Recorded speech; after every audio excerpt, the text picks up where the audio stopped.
Class 12th में Bihar board में 10 marks से क्वेश्चन पूछे जाते हैं। 10 मार्क्स लगभग 10 मार्क्स से करीब। पूरा जो टॉपिक है उसको एनालिसिस करने के बाद पता चलेगा कि कुछ ऐसे टॉपिक है जिनसे हमेशा क्वेश्चन नहीं पूछता है और उसी से पूछता है और कहीं से क्वेश्चन नहीं आता। तो उन्हीं सभी 4-5 जो टॉपिक है उन सभी टॉपिक को हम लोग क्या करेंगे इसमें डिस्कस कर लेंगे। और जो ये तो बिहार बोर्ड के लिए हो गया, जो सीबीएसई बोर्ड वाला है उनका भी एक ओवरव्यू हो जाएगा इस चैप्टर का, अगर देख लेंगे तो ठीक है। इसमें जो पहला टॉपिक आता है वो आता है रिलेशंस के बारे में पढ़ने के लिए। रिलेशन जैसे आप लोग पढ़ते हैं इसमें सिमेट्रिक, ट्रांजिटिव और रिफ्लेक्सिव, ये सब रिलेशन के बारे में पढ़ना होता है। दूसरा जो होगा, दूसरा हम लोग आएंगे तो इसमें फंक्शन के बारे में हम लोग पढ़ेंगे।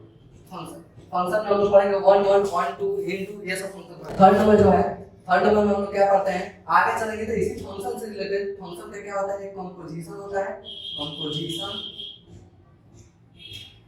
और इनवर्टिबल, इसके बारे में हम लोग पढ़ेंगे। इसी कंपोजिशन और इनवर्टिबल में आपको हम लोग को पढ़ने आएगा एफ ओ जी निकालने के लिए सीखेंगे, जी ओ एफ निकालने के लिए सीखेगा आप लोग, ठीक है। इसी कंपोजिशन और इनवर्टिबल का यूज करके जो हम लोग एफ इनवर्स जो निकालते हैं, एफ इनवर्स, उसको क्या करेंगे, उसको हम डिफाइन करना सीखेंगे। निकालना तो नहीं सीखेंगे, निकालना तो अलग बात है, चौथा टॉपिक हम जान लेंगे। एफ एक्स इनवर्स जो होता है उसको हम लोग निकालना सीखेंगे इस टॉपिक ये हो गया हम लोग का 4 टॉपिक। यदि चारों को पढ़ेंगे तो रिलेशन के बारे में पहले में हम लोग देखेंगे। First relation, relation relative, transitive और सिमेट्रिक को इसमें देखना है। तो चलिए इसके लिए हम क्या करते हैं, रिलेशन बताने से पहले हम एक यहाँ पे आपको लोग को एग्जांपल देके चल रहे हैं आप लोग के लिए, और इसी एग्जांपल के थ्रू हम सबको समझाते चलेंगे, ठीक है ना। बोले ये जो रिलेशन होते हैं वो टाइप कितने होते हैं, तो हम देखते हैं कि एक रिफ्लेक्सिव होता है, सिमेट्रिक होता है, ट्रांजिटिव होता है और एक आगे चलेंगे तो इक्विवेलेंस रिलेशन आएगा। इन्हीं तीनों से ऑब्जेक्टिव क्वेश्चन बहुत ज्यादा बनते हैं, यानी आपसे एग्जामिनेशन में हमेशा कभी क्या करेगा कि एक रिलेशन दे देगा, पूछेगा बताइए ये सिमेट्रिक है कि नहीं, बताइए ट्रांजिटिव है कि नहीं, बताइए रिफ्लेक्सिव है कि नहीं,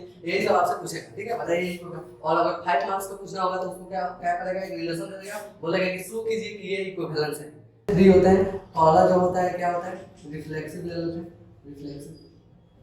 और यहाँ पे हम एक एग्जांपल लेते हैं, ए ले लेते हैं। देखिए रिलेशन होता है क्या है, तो कोई भी रिलेशन अगर हम बनाते हैं तो अगर एक रिलेशन बनाना है ए टू ए में, तो ये रिलेशन मतलब ए से ए में ही बना सकते हैं। एक और इस तरह से भी रिलेशन बनाते हैं, ए टू बी में भी रिलेशन बनाते हैं। रिलेशन जो होता है ए टू बी में बनता है, तो ए टू बी में जो रिलेशन बनाते हैं ये हो जाएगा हमारा डोमेन और ये हो जाएगा हमारा कोडोमेन। ध्यान रखिए इसमें क्या होगा, यही डोमेन और यही कोडोमेन भी रहेगा। तो जब ए मान लीजिए हमारे पास है 1 2 3 और इसका हमको एक रिलेशन बनाना है, एक रिलेशन हम बना लेना है ए टू ए में, एक रिलेशन क्या बनाना है, ए टू ए में एक रिलेशन बनाना है, ठीक है। इसको हम बना लेते हैं। अब देखिए क्या है 1 2 1 1, ठीक है, ये रिलेशन बन गया। अब यहाँ पे देखिए रिफ्लेक्सिव में क्या होता है, रिफ्लेक्सिव तब होगा जबकि ए जो एलिमेंट है वो बिलोंग करेगा आर में, एंड ए जो होगा वो किस में बिलोंग करना चाहिए, ए में।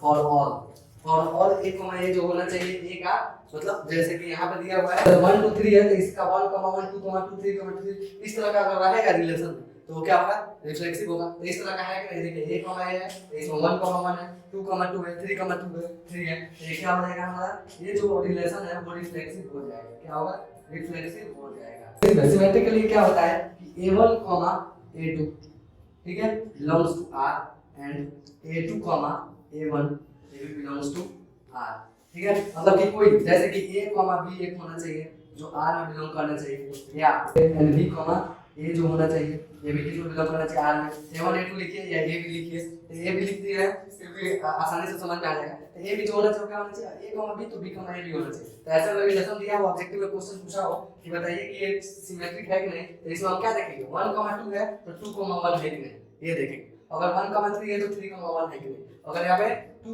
3 है तो 3 2 है कि नहीं। तो देखिए तो सब तो मिल ही रहा है, यहाँ पे 2 3 है तो 3 2 भी मिल रहा है, यानी ये क्या हो गया हमारा, ये दूसरा नंबर भी इसमें लागू हो गया, ये भी हमारा सिमेट्रिक हो गया, सिमेट्रिक। अब देखिए थर्ड जो होता है वो क्या होता है, थर्ड में होता है, थर्ड होता है ट्रांजिटिव। ट्रांजिटिव होता है, ट्रांजिटिव में क्या होता है कि a b जो होना चाहिए वो बिलोंग करना चाहिए किसमें, r में। और यहाँ एक और बात ध्यान रखना चाहिए, फॉर ऑल a1 a2 जो होना चाहिए वो a में बिलोंग करना चाहिए, या आप यहाँ पे a b c लिए हैं तो जो a और b होना चाहिए वो बिलोंग किसमें करना चाहिए, a में। सेट का ही होना चाहिए, ध्यान रखिएगा। तो यहाँ पे देखिए सारा चीज जो भी है वो इस सेट का ही है, सेट से अलग का नहीं है। यहाँ पे क्या है कि a b और ध्यान रखिए कि a b हो गया, उसके बाद b c और फिर बिलोंग करना चाहिए r में, और फिर क्या करना चाहिए a c भी बिलोंग करना चाहिए किसमें, r में। ध्यान रखिए। यानी ए कॉमा बी कॉमा सी और ए कॉमा सी भी किस में बिलोंग करना चाहिए आर में, और ए और बी सी जो होना चाहिए वो किस में होना चाहिए ए कॉमा बी। तो देखिए ए कॉमा बी मतलब अगर 1 कॉमा 2 है तो 2 कॉमा 3 होना चाहिए और 3 कॉमा फिर 1 कॉमा 3 होना चाहिए। तो 1 कॉमा 2 है 2 कॉमा 3 है फिर 1 कॉमा 3। देखिए तो मिल गया 1 कॉमा 2 ए बी, ठीक है, बी सी और फिर ए सी, मान चलिए 1 2 3 ए बी सी हो गया। तो इसमें क्या है ये मिल रहा है, इसका रूल ये फॉलो कर रहा है, इसका मतलब ये क्या है ये भी हमारा ट्रांजिटिव है। इक्विवेलेंस इक्विवेलेंस इक्विवेलेंस रिलेशन, एक इक्विवेलेंस रिलेशन क्या होता है वो रिलेशन कि जो कि इन तीनों को सैटिस्फाई कर दे, इसका भी जो तीनों का प्रॉपर्टी इसमें क्या हो मिले, तो वही हमारे क्या होता है इक्विवेलेंस रिलेशन। तो तीनों का इसमें मिल ही रहा है, ये क्या है ये जो रिलेशन है रिफ्लेक्सिव भी है, सिमेट्रिक भी है और ट्रांजिटिव भी है, तो इसको हम क्या लिख सकते हैं इक्विवेलेंस। देखो ऑब्जेक्टिव में आपसे बस एक क्वेश्चन पूछेगा, एक रिलेशन दे देगा, पूछेगा बताइए रिफ्लेक्सिव सिमेट्रिक और इक्विवेलेंस में से कौन है या नॉन ऑफ दीजिए, तो ऐसा पूछेगा कोई इसमें से इसमें ऑप्शन लगाएगा और आप इस तरह से चेक करके बता दीजिएगा। हो गया, तो पहला हम लोग का रिलेशन क्लियर हो गया, रिलेशन से इतना ही पूछता है और कुछ नहीं। अब क्या है 1 1 1 1, दूसरा है 1 2 ले लो इस, और तीसरा हम लोग ले लेते हैं चौथा लेते हैं तो 1 1 फंक्शन के लिए पहले देखिए रूल क्या होना चाहिए 1 1 फंक्शन के लिए। अगर कोई हमारे पास फंक्शन है a टू b में कोई फंक्शन है, ठीक है, तो a का अगर कोई एलिमेंट हम लेते हैं fx1, ठीक है ना, फंक्शन में रखते हैं, और b का भी तो क्या होगा कि वो fx2 जो b का एक एलिमेंट है उसमें आ जाना चाहिए, fx2 होना चाहिए, यानी x1 x2 के बराबर। इसके कहने का मतलब क्या है कि x1 जो होना चाहिए वो x2 एकदम इक्वल होना चाहिए, यानी इसका एगो इसके एगो में मिलना चाहिए। ये हमारा हो गया 1 जाना चाहिए मिलना चाहिए, ये हो गया क्या 1 1 फंक्शन। इस तरह से हमको दिख रहा है कोई भी फंक्शन, जैसे 1 1 का अगर देखिएगा आप ग्राफ पे ऐसे तो क्या होगा 1 2 3 और यहाँ पे भी ऐसे लेंगे 1 2 3 तो क्या होगा एक से एक मिल जाकर मिलेगा, ठीक है ना। और यहाँ जो ये होगा इसको हम क्या बोलेंगे प्री इमेज बोलेंगे, प्री इमेज। और ये जो बना है मान लीजिए ए है ये बी है, ए से बी में जो आएगा यहाँ पे इसको हम बोलते हैं इमेज। इस बात का ध्यान।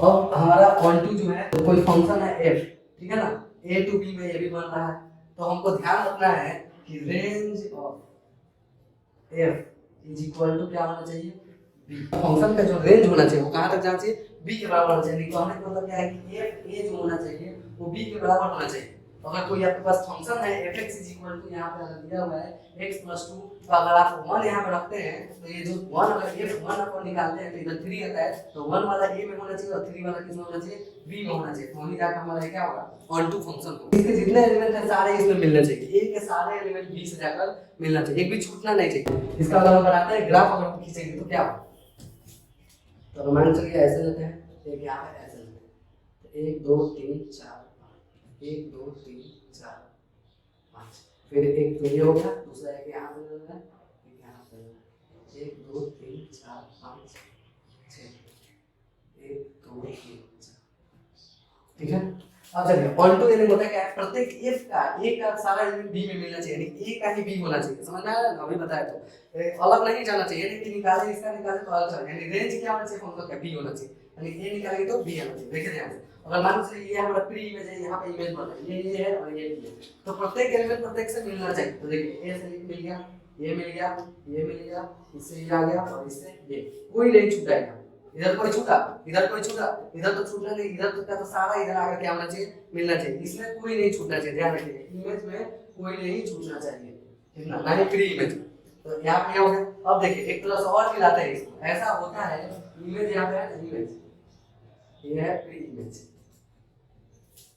क्या होता है प्री इमेज कि दो को का सेम इमेज आ सकता है, दो को का इमेज क्या हो सकता है सेम हो सकता है। जैसे अगर फंक्शन हमारे पास fx दिया हो fx = x स्क्वायर, तो यहाँ पे 1 रखेंगे तो भी 1 आएगा, -1 रखेंगे तो भी क्या होगा 1 आएगा स्क्वायर है ना। इसका मतलब क्या है यहाँ पे इमेज हमारा प्री इमेज क्या है 1 और -1, लेकिन इमेज क्या हमको मिल रहा है 1 ही मिल रहा है। तो इसका मतलब क्या जब भी हम मिलाएंगे तो इधर भले इससे 2 जाकर क्या हो सकता है मिल सकता है, समझ में आया। फिर इधर मिला दीजिए इसको इसको और फिर इससे ऐसे हमें एग्जांपल दिए। अब देखिए यहाँ पे क्या हुआ सारा सबसे मिल गया, लेकिन इधर कम एलिमेंट है, लेकिन सारा जाकर उधर मिला ना सबसे, यानी ये भी क्या है 1 2 है। ऐसे जो हमारे फंक्शन में क्या होंगे 1 2 और ये भी क्या होगा 1 2। अब यहाँ समझना है आप लोग पढ़े होंगे कि हम तो 3 4 ही लिखे हैं, लेकिन इसमें क्या होता है कहीं आप 1 1 1 2 भी पढ़े होंगे, मेडिकल 1 2 भी पढ़े होंगे। तो यहाँ पे क्या होता है ध्यान रखिए कि अगर आप यहाँ पे बनाते हैं 1 2 यहाँ पे लिखा है, ये भी 1 2 है, दोनों फंक्शन हमारे क्या है 1 2 1 2, लेकिन देखिए एक से एक ही जाकर इसमें क्या होगा मैच किया हुआ, तो हमारा ये क्या हो जाएगा 1 1 1 2 1 1 और फिर 1 2, यानी हम इसको क्या लिख सकते हैं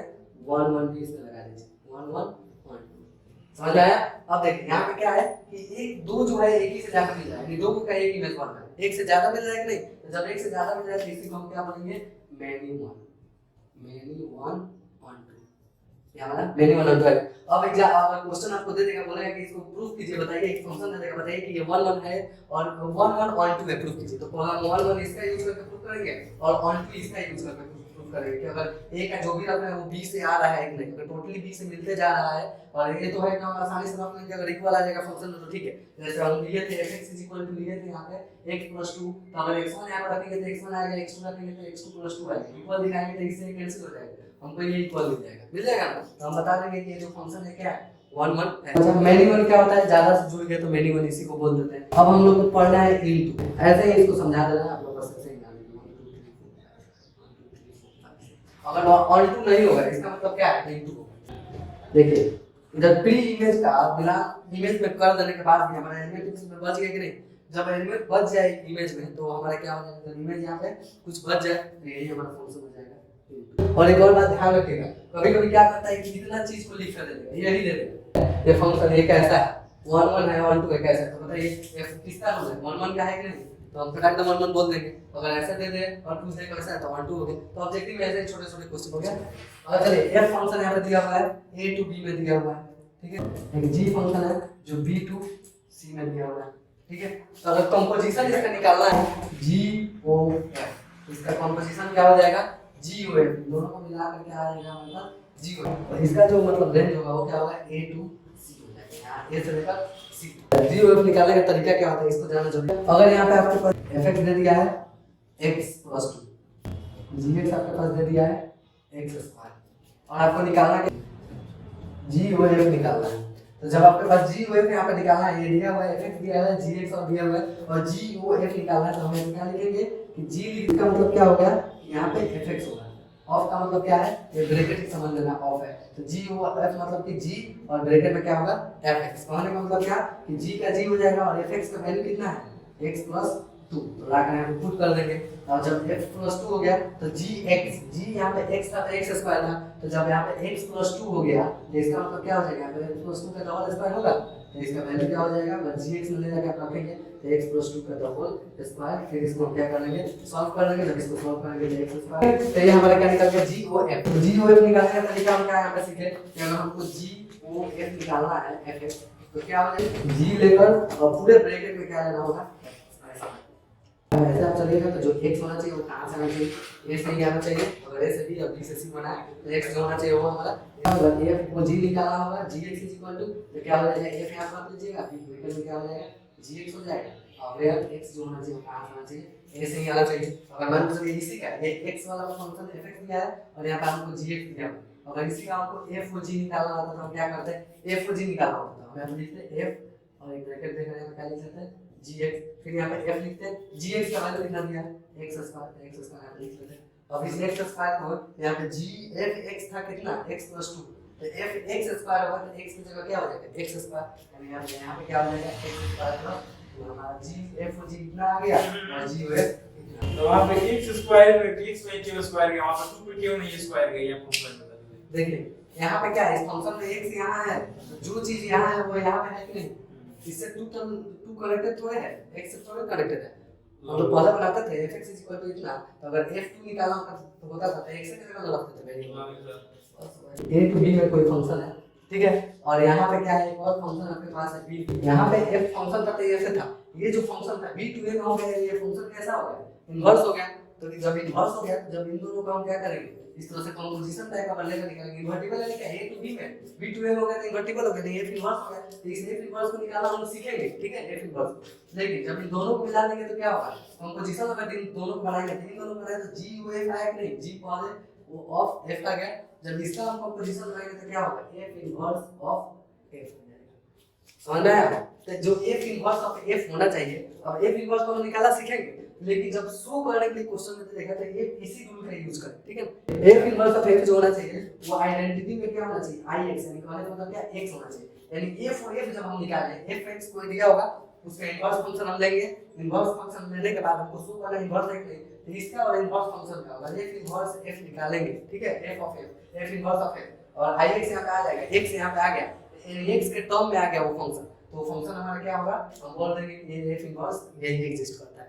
अगर दोनों को करने पे x नहीं है इसका मतलब f इनवर्स गलत निकला, ठीक है, तो इसके लिए ये रूल हम लिखवा रहे हैं। अगर f को f इनवर्स करेंगे तो क्या आना चाहिए, i बाई आना चाहिए, ये y वाला नहीं आना चाहिए। ये क्वेश्चन जो है 2013 में ऑब्जेक्टिव में पूछा हुआ है, ठीक है, इस तरह क्वेश्चन बहुत सारे ईयर में पूछे गए हैं बिहार बोर्ड में। तो देखिए जब इस तरह के क्वेश्चन पूछे गए हैं आपसे कि fx दे दिया है 4x + 3, f इनवर्स x निकालिए, तो जब f इनवर्स x निकालेंगे जब भी क्वेश्चन पूछेगा तो जो हमारे पास fx दिया होगा 4x + 3, यानी हम लिख देंगे लेट fx = मान fx = क्या हो जाएगा y, जब y लेकर चलेंगे तो y कितना होगा 4x + 3। अब देखिए कितना इजी है इनवर्स निकालना। अब यहां से हम क्या करेंगे, x का वैल्यू y के टर्म में निकालेंगे, जैसे हम लोग पहले छोटे क्लासों में x + 2y = 3 दिया होता था, तो हम y का वैल्यू x के टर्म में निकालते थे और ग्राफ खींचते थे, उसका बनाते थे ना, y का वैल्यू x के टर्म में निकालते, x को इधर भेज देते, 2 नीचे आता था, तो ये क्या हो गया x का टर्म। तो उसी तरह हमारा क्या है, ये fx जो था ये क्या था, x के टर्म में था, हम fx को y माने तो y = कितना हो गया, जब होगा तो हम क्या करेंगे, y के टर्म में x का वैल्यू निकालेंगे। तो देखिए हम क्या करेंगे, यहां पर 4x को इधर लाना है, 4x या 4x लेते हैं जाना तो y और इधर आएगा तो -3 हो जाएगा, और जब हम यहाँ पे x का वैल्यू निकालेंगे तो क्या हो जाएगा, y - 3/4, f इनवर्स यहाँ लिख सकते हैं, f इनवर्स x = कितना आ गया, y - 3/4, यानी x के टर्म में तो आप लिख सकते हैं x - 3/4। अगर x यहाँ पर मानते x मान को बनाते तो फिर कंफ्यूजन हो जाता है, इसलिए हम क्या किए हैं, इतना दूर को y मानिए, y मान को इसके इक्वल दिखाइए, दिखाने के बाद क्या कीजिए आगे बढ़िए, और फिर जब y के टर्म में आएगा तो हमारा फंक्शन तो x के टर्म में ना है जी, तो जब x के टर्म में है तो इसको x में कर लीजिए। ये तो अभी क्या आया था, f इनवर्स x हमारा कितना हो जाएगा, डायरेक्ट ये हो जाएगा, इससे हमको मतलब नहीं, यानी x - 3/4, यानी कि देखिएगा उसमें इस तरह का ऑप्शन दिया हुआ है, यही हमारा आंसर हो जाएगा। तो f इनवर्स निकालना देख सीखिए, कभी-कभी क्या होता है f इनवर्स से रिलेटेड ऐसे क्वेश्चन पूछेगा कि ऐसे आपको क्वेश्चन दे दिया गया है, फिर f इनवर्स x निकालना, फिर बोलेगा कि शो कीजिए कि f इनवर्स x कितना होता है, निकालने के बाद शो कीजिए। या ऐसा होगा कि fx आपको दे दिया होगा इतना, f इनवर्स x भी आपको क्या कर देगा, दे देगा कि x - 3/4 है, अब बोलेगा कि आप शो कीजिए कि इसका f इनवर्स इतना ही होता है, इस fx का f इनवर्स इतना ही होता है, शो कीजिए। तो शो करने के लिए हम क्या किए, ये दो रूल आप लोगों को बताए, ठीक है।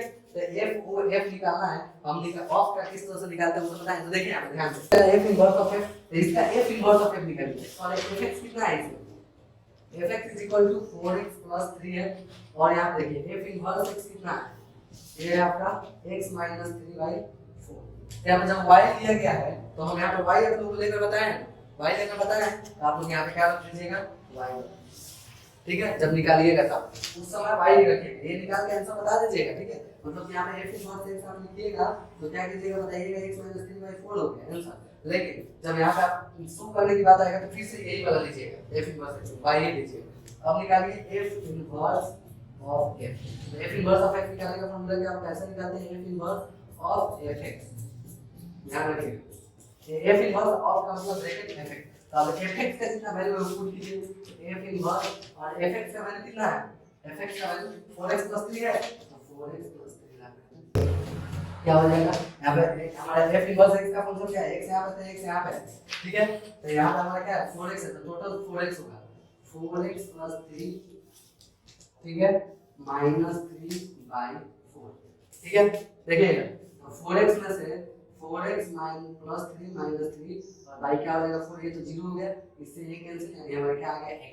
हम क्या बोले थे, f इनवर्स वो f x आना चाहिए, तो x हम ला दिए। अब हम यहाँ पे निकाल रहे हैं f को f इनवर्स x, ठीक है। जब ये निकालेंगे तो क्या हो जाएगा हमारा f of f inverse x, f inverse x का वैल्यू कितना दिया है, x - 3, तो x - 3 है, लेकिन हम क्या बोले थे जब इनवर्स हम निकालेंगे तो यहाँ पे x की जगह हम क्या लेंगे, y ही लेंगे, ध्यान रखिए, क्योंकि y लेकर बनाए थे y लेंगे। ध्यान देखिए f हमारा क्या है, f मान लीजिए, और ये हो जाएगा y - 3/4, सिंपल y - 3/4, तो y - 3/4 है। अब चलिए x ये हो गया, तो fx जो था यहाँ पे x था, तो यहाँ x था, तो यहाँ पे क्या है y - 3/4, तो यहाँ पे क्या हो जाएगा y - 3/4, तो जब बनाएंगे इसका तो 4 into, अब x की जगह क्या है यहाँ पे y - 3/4, यहाँ पे क्या हो जाएगा 4 के बाद y - 3/4 और प्लस क्या हो जाएगा 3, और इससे ये कैंसिल, यहाँ बचेगा क्या y - 3 + 3, जब ये कैंसिल होगा तो क्या आ जाएगा y। हम क्या बोले थे, हम बोले थे कि शो करने के लिए क्या होना चाहिए, f इनवर्स और f निकालेंगे तो x आना चाहिए, f inverse f of f inverse निकालेंगे तो क्या आना चाहिए, y आना चाहिए। देखिए यहाँ पे x आ गया, ये वाला x आया, और ये वाला जब हम निकाले f of f inverse x तो क्या आ गया y आ गया। इसका मतलब क्या हुआ कि इसका इनवर्स जो है यही है, तो हम लिख देंगे so f inverse x is equal to x minus 3/4 और हम लिख सकते हैं y माइनस 3/4। लेकिन f x के टर्म है तो x यहाँ पर लिखिएगा y और निकालना है। अगर 5 नंबर का क्वेश्चन क्या करेगा देगा कि अब ए दे देगा fx और f इनवर्स x का वैल्यू दे देगा और बोलेगा क्या आप प्रूफ कीजिए कि इसका इनवर्स यही है। तो कैसे प्रूफ करेंगे, तो पहले हम इनवर्स जो दिया रहेगा इसको y में हम ले लेंगे, या y में दिया नहीं रहेगा आपके पास, ठीक है, या नहीं दिया हुआ तो यहाँ पे y हम ले लेंगे। y लेने के बाद f इनवर्स ऑफ f निकालेंगे, x आना चाहिए, f ऑफ f इनवर्स निकालेंगे, y आना चाहिए। तो अगर दोनों आ गया तो इसका मतलब क्या है कि यही इसका इनवर्स है। इसलिए उसको रिलेशन में फंक्शन से इससे अलग से कोई एक भी क्वेश्चन नहीं पूछने वाला है, इतना आप तैयारी करके जाइए और कीजिए। और जो सीबीएसई बोर्ड वाला है उनका एक ओवरव्यू हो गया, उनके भी एग्जामिनेशन में क्या होगा इसी तरह क्वेश्चन पूछे जाएंगे, थोड़ा सा लेवल हाई रहता है, थोड़ा सा डीपली पढ़ना।